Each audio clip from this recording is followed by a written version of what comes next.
এই রাজপথে স্বৈরাচারী শেখ হাসিনার রক্তচক্ষুকে উপেক্ষা করে, নিষ্পেষণ, নির্যাতন, মামলা হামলাকে উপেক্ষা করে যিনি ইনশাল্লাহ করে দিব আমি ওয়াদা করেছি। ইতিমধ্যে 11টি খেলার মাঠের কাজ প্রায় শেষ, ওটা ওনাকে বলা হয়েছে। আমরা আজকে স্কুল হেলথ কার্ড করে দিচ্ছি, সেটাও ইনশাল্লাহ বিএনপি 31 দফার মধ্যে আছে, শিক্ষা কার্যক্রমের মধ্যে। এবং আমরা বলেছি যে আমরা এই মহানগরের প্রতিটি জায়গায় স্বাস্থ্য কার্ড, স্বাস্থ্য হেলথ প্রিভিলেজ কার্ড, এই কার্ডগুলো দেশনায়ক তারেক রহমান ইনশাল্লাহ প্রবর্তন করবেন।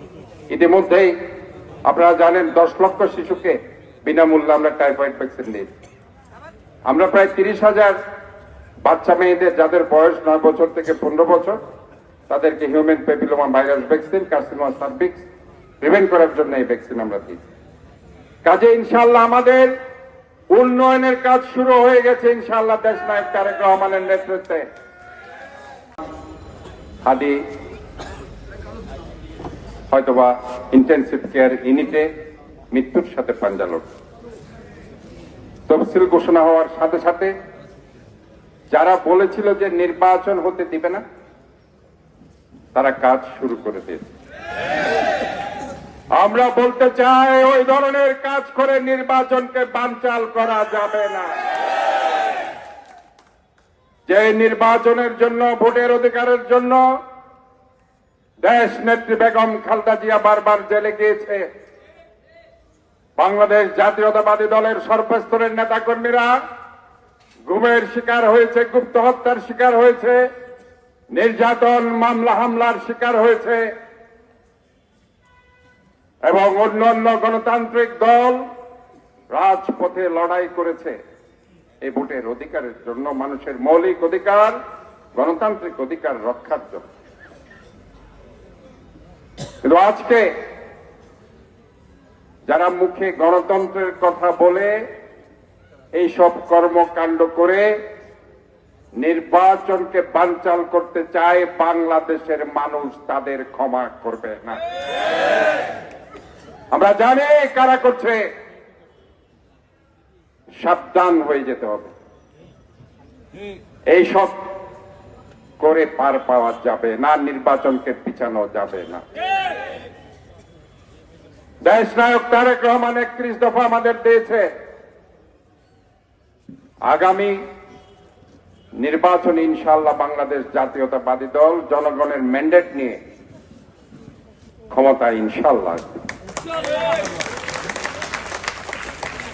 ক্ষমতায় এমন দলকে আসতে হবে যাদের অভিজ্ঞতা আছে। অভিজ্ঞতা যাদের নেই তারা কি করবে ক্ষমতায় এসে? কিছু করতে পারবে? হ্যাঁ, বিএনপির কয়বার গেছে রাষ্ট্র ক্ষমতায়? 3 বার। হ্যাট্রিক। শহীদ প্রেসিডেন্ট জিয়াউর রহমান, দেশ নেত্রী বেগম খালেদা জিয়ার নেতৃত্বে 3 বার প্রধানমন্ত্রী। কাজে যে দলের অভিজ্ঞতা আছে দেশ চালানোর, ওই দল ছাড়া বাংলাদেশে কিভাবে রাষ্ট্র পরিচালনা করবে অন্য দলগুলো? অভিজ্ঞতার একটা বিশাল ব্যাপার আছে এবং সেখানে দেশ নেত্রী বেগম খালেদা জিয়া, তারেক রহমান অত্যন্ত সুচারুভাবে দেশ পরিচালনা করবে। কাজে আজকে আমরা শুধু এইটুকুই বলতে চাই, দেশনায়ক তারেক রহমান ফ্যামিলি কার্ডের কথা বলেছে। আমাদের আজকের এই সভার সভাপতি মহানগর বিএনপির সংগ্রামী সদস্য সচিব জনাব নাজিবুর রহমান, আমাদের এই সভার প্রধান অতিথি, 16-17 বছর আন্দোলনের রাজপথে যিনি আমার সাথে অকুতোভয় সৈনিকের মতো লড়াই করেছেন,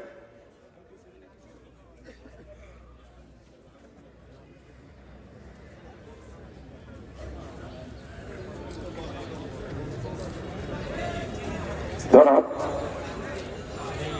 ডাক্তার সাদাত হোসেন সাহেব, আমাদের এস এম সাইফুল আলম। আমরা আমাদের পরিকল্পিত উপায়ে যদি এই নির্বাচন যুদ্ধে অংশগ্রহণ করতে না পারি, তাহলে আমরা কিন্তু জীবন সাহেব রাখবেন। আমি অত্যন্ত কৃতজ্ঞ আমাদের এই যে 14 ওয়ার্ডের সর্বস্তরের নেতা কর্মীদের প্রতি, বিএনপি অঙ্গ সংগঠন সমূহের নেতা কর্মীদের প্রতি, আমার মহানগর বিএনপি নেতা কর্মীদের নেতৃত্বের প্রতি, যে আজকে দলের পক্ষ থেকে আমাকে মনোনয়ন দেওয়ার পরে ধানের শীষের পক্ষে ঐক্যবদ্ধ হয়ে কাজ করার লক্ষ্য নিয়ে আজকের এই সমাবেশ ডেকেছেন। আমি একটা কথা বলতে চাই, আমি এই আসনের প্রার্থী ছিলাম না। আপনারা জানেন একাদশ সংসদ নির্বাচনে আমি চট্টগ্রাম 8 থেকে ধানের শীষ প্রতীক নিয়ে নির্বাচন করেছিলাম এবং তার 1 বছর পরে আমি সেখানে উপনির্বাচন অংশ নিয়েছিলাম।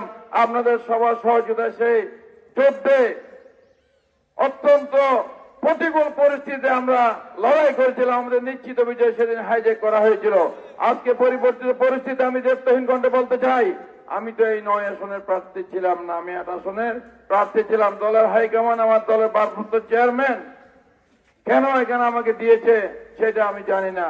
তবে যেহেতু দলের সিদ্ধান্ত আমাকে এখানে দিয়েছে, আপনাদের সহযোগিতা নিয়ে, আপনাদের সমর্থন নিয়ে আমি সেই নির্বাচনী যুদ্ধকে চ্যালেঞ্জ হিসেবে নিতে চাই। আপনাদের সমর্থন চাই, আপনাদের সহযোগিতা চাই। একটা কথা ক্লিয়ারলি বলি, নির্বাচন অংশগ্রহণ করতে না দেওয়ার কারণে, জেল জুলমে অত্যাচারের কারণে আমরা সেদিন ভোট দিব। ভোট দেওয়ার এবং একজনের জন্য সবাইকে কাজ করতে হবে। আমি আমার এই যে আসনে সাদত ভাই প্রতিকূল পরিস্থিতি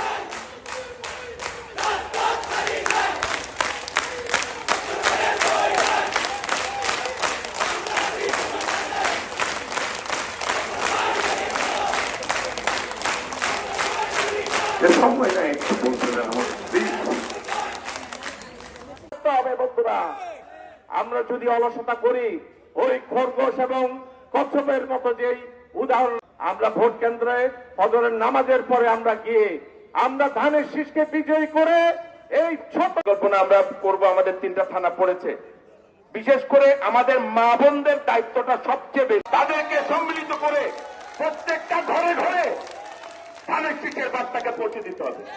এবারের নির্বাচনে এরা শুধু আমাদেরকে বলতেছে বেহেশতে যাইতে পারবে, অমুক জায়গা যাইতে পারবে, তাদের চরিত্র কিন্তু জনগণের সামনে উপস্থাপন। ভাইয়েরা, অত্যন্ত মুনাফেকদের খপ্পরের জাতি পড়েছে। এই মুনাফেকদের খপ্পর থেকে আমাদেরকে মুক্ত হয়ে, এটা আল্লাহর তরফ থেকে হয়েছে, আল্লাহর গজব তাদের জন্য।